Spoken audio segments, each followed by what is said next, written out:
BJP Tripura में पूरा जोर लगा रही है। आज बीजेपी की ओर से वित्त मंत्री अरुण जेटली ने विजन डॉक्यूमेंट जारी किया, जिसमें हर घर से एक व्यक्ति को रोजगार दिए जाने का वादा किया गया है। इसके अलावा बच्चियों को ग्रेजुएशन तक मुफ्त शिक्षा, युवाओं को स्मार्टफोन, गरीबों को स्वास्थ्य बीमा का भी वादा किया गया है। तस्वीरें आप देख रहे हैं विजन डॉक्यूमेंट जिस वक्त अरुण जेटली साहब ने जारी किया। ये देखिए, त्रिपुरा 2018 विजन डॉक्यूमेंट।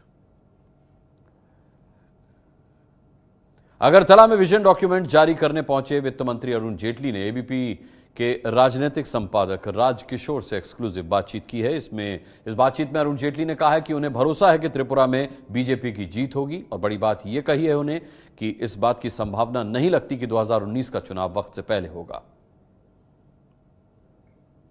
बात चाहे जटिल अंतर्राष्ट्रीय मुद्दों की हो, चाहे संसद में किसी तकनीकी विषय की, सभी विषयों पर सरकार की तरफ से बौद्धिक चेहरा और देश के वित्त मंत्री अरुण जेटली फिलहाल हमारे साथ यहाँ पर त्रिपुरा में अगरतला में बातचीत के लिए मौजूद है। वो यहाँ विजन डॉक्यूमेंट जारी करने आए थे। अरुण जी, एबीपी न्यूज से बात करने के लिए आपका बहुत बहुत स्वागत।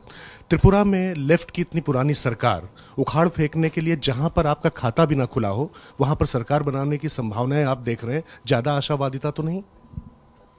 देखिए, पश्चिम बंगाल में क्या हुआ, इतने वर्ष सरकार में रहने के बाद आज वो कहीं दूसरे स्थान पे भी नहीं आते। जब सत्ता का ढांचा केवल डर, फियर साइकोसिस, आतंक के आधार पर होता है और सरकारी ढांचे में घुसकर वेस्टेड इंटरेस्ट क्रिएट करने से होता है, तो सत्ता एकदम हाथ से निकल जाती है।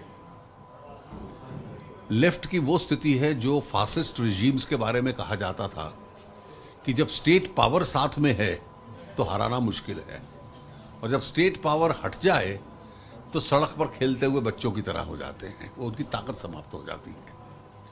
और इसलिए मैं मानता हूं कि वामपंथ इस बार त्रिपुरा में बहुत बड़ा झटका लेगा।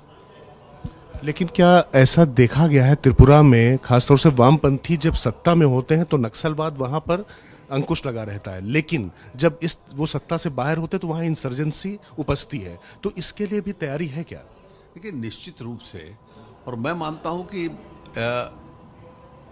सॉफ्ट हैंड से कभी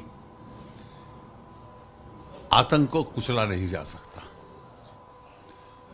आपको ब्रॉड कंसेंसस करना पड़ेगा, लोगों की समस्याएं हल करनी पड़ेगी और कानून व्यवस्था पे कड़ा प्रशासन करना पड़ेगा।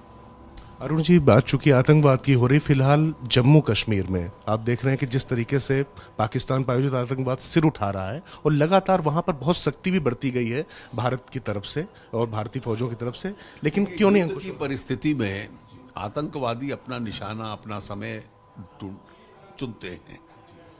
बीसियों ऐसे अटैक है जिनको हमारी सेना विफल कर देती है, कोई एकाध उसमें से सफल हो जाता है, लेकिन युद्ध जैसी स्थिति में इसके लिए तैयार रहना पड़ेगा, और हमारी सेना में पर्याप्त ताकत भी है और रणनीति भी है इसको कुचलने की। जी, इधर त्रिपुरा में चुनाव, प्रधानमंत्री का बाहर जाना, दुबई खासतौर से मुस्लिम कंट्रीज में जिस तरीके से जाना, उसी दौरान ये हमला, इसके पीछे कोई एक सुनियोजित डिजाइन देखते हैं? नहीं लगता, ये तीनों चीजें अपने आप में अलग अलग है।